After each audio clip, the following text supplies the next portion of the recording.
What a da danyo, what a dine, and go danyo, oh, what a dine. This is the Black Pot, aka Kukushunamo, where we speak truth to power.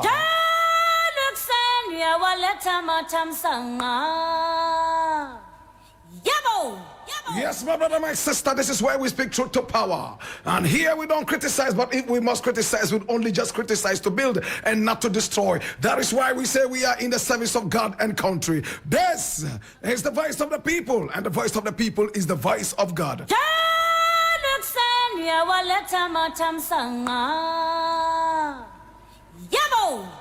Now today, as usual, we have so many different things to look at, and I need you to be part of this wonderful journey. It's the Black Pot, where we speak truth to power.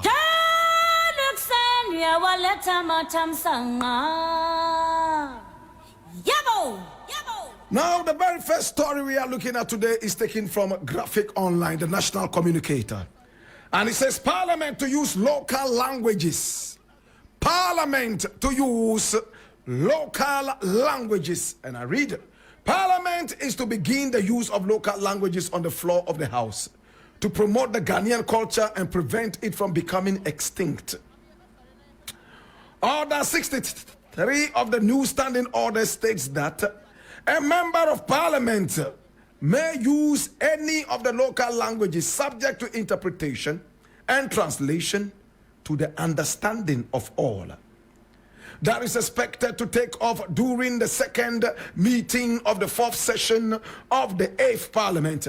Now, the Speaker of Parliament, Alban Sumana Kingsford Bagbin, said the necessary facilities were to be put in place, including translators and the appropriate gadgets for a smooth takeoff. So, barring any hitches, the new measure will take off after the Easter break.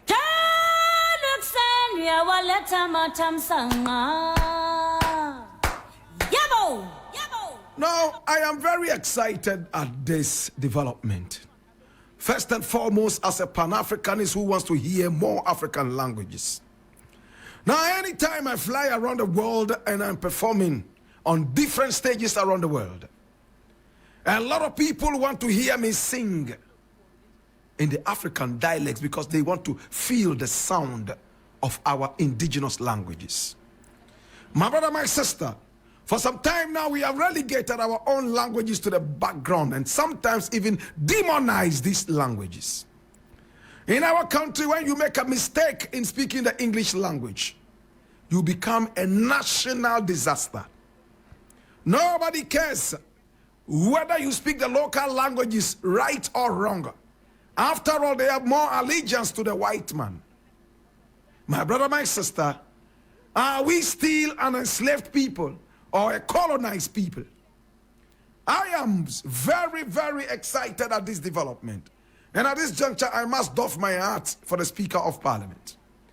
Only yesterday, I was speaking with a friend and I said, this Speaker of Parliament is unique. My brother, my sister, sometimes you see him dressed like a Fulani warrior. Other times you see him dressed like an Ashanti king.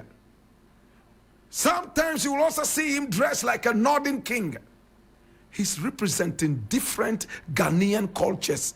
Now he has even gone outside Ghana and is representing the cultures of some other such groups in Africa. I am ultimately excited at what this Speaker of Parliament, Alban Bagbin, is doing. We must all applaud this. Now, if the Speaker of Parliament sometimes dresses like a Fulani warrior, other times like an Ashanti king, sometimes even like a northern king, we must also look at the dressing in Parliament. People are still wearing suits, my brother, my sister, and those suits, painfully, were not even tailored right here in Ghana. Some of them are Chinese-made suits. Some are British-made suits. Some are even American-tailored suits. We don't care where our suits come from. As long as they are not from Ghana, they are of quality. My brother, my sister, it's good to speak the local languages in parliament. We must also dress Ghanaian and eat Ghanaian. In fact, I think that food should start being served to MPs in parliament. I think our MPs need to start being served food in the parliament. What is the importance of this? You are speaking Ghanaian languages in the parliament house. You are encouraged to wear Ghanaian. Imagine Kennedy Japan going into the parliament house dressed like an Ashanti king. Imagine all these suit-wearing MPs wearing traditional Ghanaian outfits. And right after arguing intellectually in parliament, they all meet in the dining hall and they are served different Ghanaian dishes. This encourages and enhances friendship and solidarity. It makes us understand that we might argue so profusely right in parliament, but we are one people. In fact, eating together draws us together. Now, if you come to the parliament house and then you partake in all the discussions, if you don't go to the dining hall, you haven't come to parliament at all. My brother, many people would not see this as wise. But when you sit back and drink the early morning cocoa tomorrow, you will realize that we are making sense. It's not enough to just speak local languages in parliament. Of course, that is very, very credible and very, very laudable, very plausible, applaudable. My brother, my sister. But take it a niche higher by making sure you also dress Ghanaian. Apart from that, you would also meet at a dining hall in the parliament house and eat Ghanaian. At least, if they go to parliament and eat once or even twice, things will get better for them. Let's think about all these things.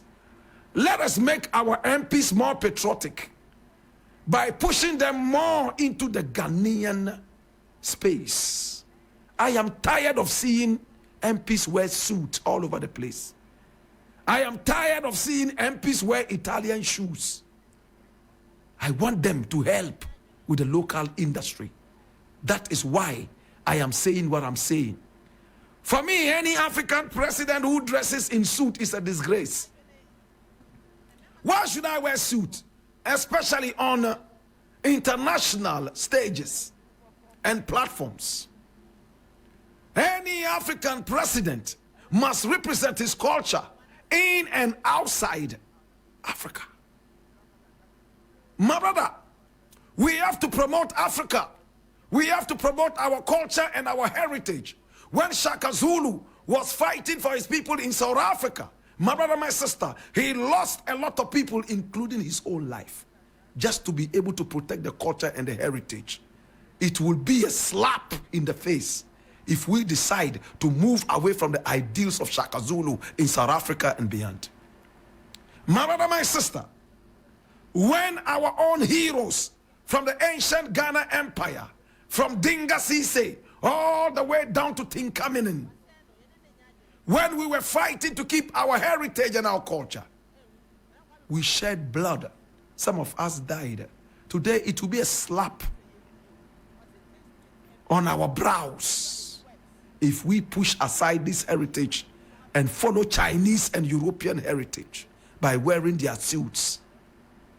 My brother, my sister, it is time to showcase our own culture in the parliament house, and I applaud whoever moved this. There are a lot of our MPs who can speak good English. Because of that, they are dumped in parliament. They cannot open their mouths for fear that they might make the wrong sentences and they will be jeered or mocked. So they keep quiet. Min kasa krana what to say my mistake. Min kasa. If he wants to say anything, he might pass it on to another MP who is more vocal and has a command of the Queen's language, not his own language. My brother, yes, we have adopted English as our language, but it is time to also adopt our own languages, promote our languages, and move up. Need I say anything more?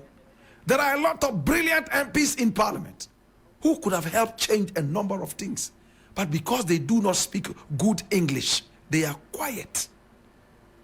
It's time to implement this brilliant standing order. I leave it here. Yes, I leave it here.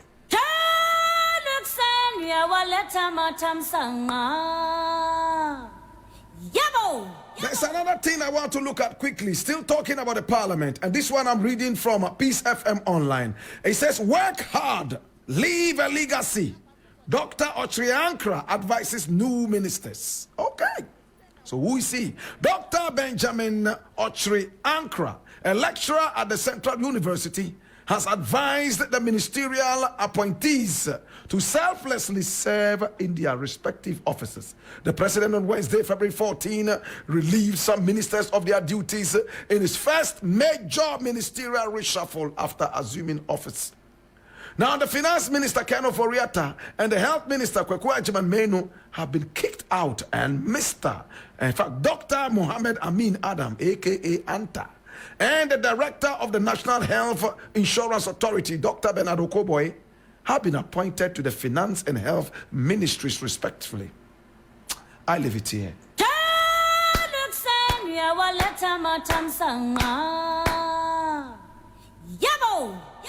Now, what Dr. Benjamin Otriankra, a lecturer at the Central University, is saying is very, very plausible and applaudable. If all our ministers of state, if all our politicians, if all our citizens would work towards leaving a legacy, we will not have any reason to think about corruption. Should I say it again? I said, if all our ministers of state and the citizens of Ghana would work towards living a legacy, we would not have any reason to talk about corruption. What is a legacy? A legacy is what Kwame Nkrumah left with us. A legacy of non-corruption. A legacy of rising above mediocrity. A legacy of building Ghana, not a legacy of plutocracy. Today, when we talk about Kwame Nkrumah, so many people bow down to salute the ghost of this great man. Many people have named their sons and daughters after Kwame Nkrumah.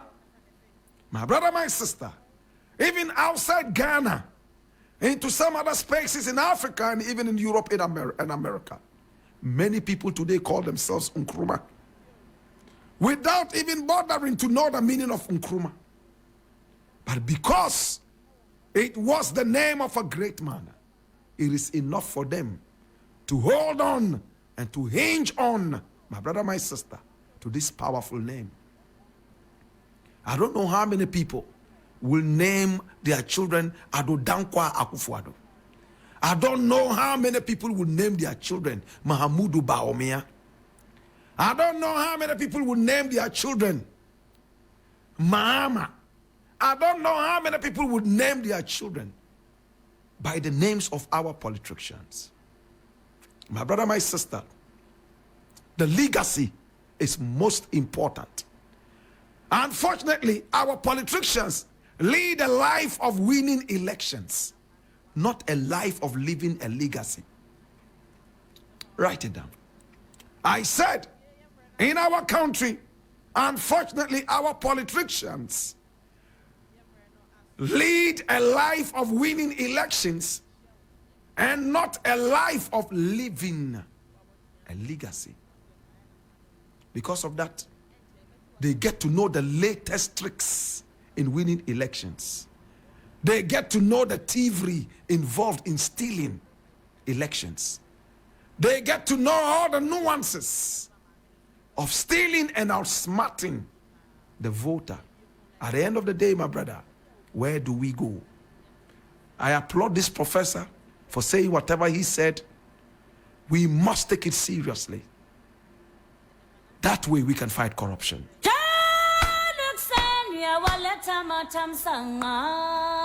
Next thing I want to look at is taken from Ghana Web, and it says 2 MPs rejected Akufo-Addo's ministerial jobs. And I read, information from the Jubilee House on President Nana Addo Dankwa Akufo-Addo's recent ministerial shuffle indicates that 2 members of parliament nominated to some critical ministries rejected the offer to be part of the government. Sources from the Jubilee House have confirmed that Dr.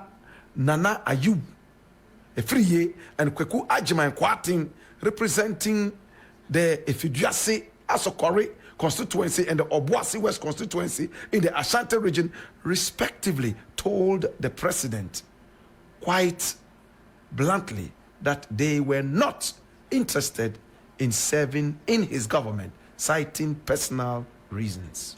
Yes.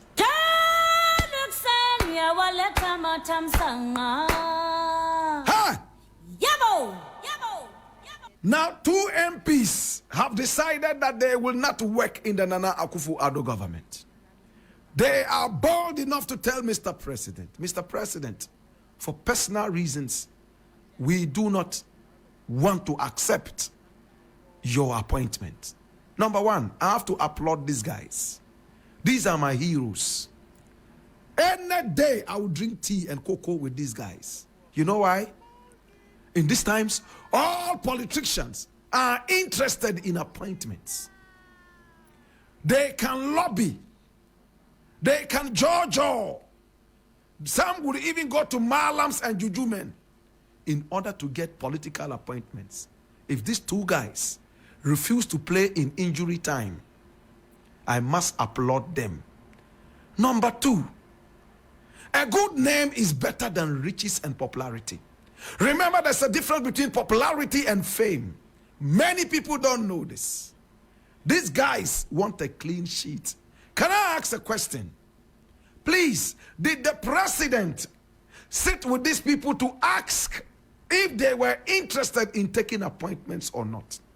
Or he just felt that any politician is interested in appointments, for that matter, he can just put anybody's name out there and give those people appointments? This is a poor work done. Mr. President, before you appoint anybody, would you not have a meeting with this person and tell the person, oh, you know what? I want to appoint you as ABCD. Before your name is announced, can I just talk with you and find out if you have any reasons not to accept this? Mr. President, arrogant as he is, never ask them according to this story and put out their names. Because he's the King of Kings, he cannot appoint you and you will say no. My brother, when the Queen of England is giving you a knighthood, those of you who are interested in that trash, when you are getting an OBE or whatever, they write to you and tell you that this is the intention. Are you interested or not? People like Benjamin Zephaniah, who only 2 weeks ago kicked the bucket, refused that. And I will refuse it anytime the Queen of England decides to make me a knight. Number 1 is a colonial injustice. Order of the British Empire, OBE. What is the meaning of OBE? What is the British Empire? The British Empire was when the British came here and fought the Asantes who wanted peace, killed a lot of them. In fact, hundreds of thousands of Asantes were killed. It was in those days they said, Unkuma Pima Apimbeba. Stole their gold and diamond. Went to some other parts of this country, killed people and stole from them, raped our mothers, sodomized our brothers. Today, you are making me a knight of that atrocity. I must be a fool to accept it. Anybody who was an OBE or a CE or whatever of the British Empire, you may need to think twice. That is what it means. That's why people like Benjamin Zephaniah and some other great people in history turned down the invitation to become knights of the British Empire. Some people see it as an honor. People like Sam Jonah and some other people whose names I'll remember later. Reject this. It's not too late. Finally, my brother, my sister, I would like to applaud these wonderful people who have decided to refuse Nana Akufo-Addo's appointments. My brother, the less you have of the devil's spoils, the better. When the devil gives you gifts, the less of the gifts you have, the better. The more gifts you take from the devil, the more nightmares you would have. In the middle of your sleep, hey, somebody is chasing you to squeeze your things. Be careful. My name is Blakk Rasta, and I want to say thank you so much. I appreciate you. And of course, Grace Hamon.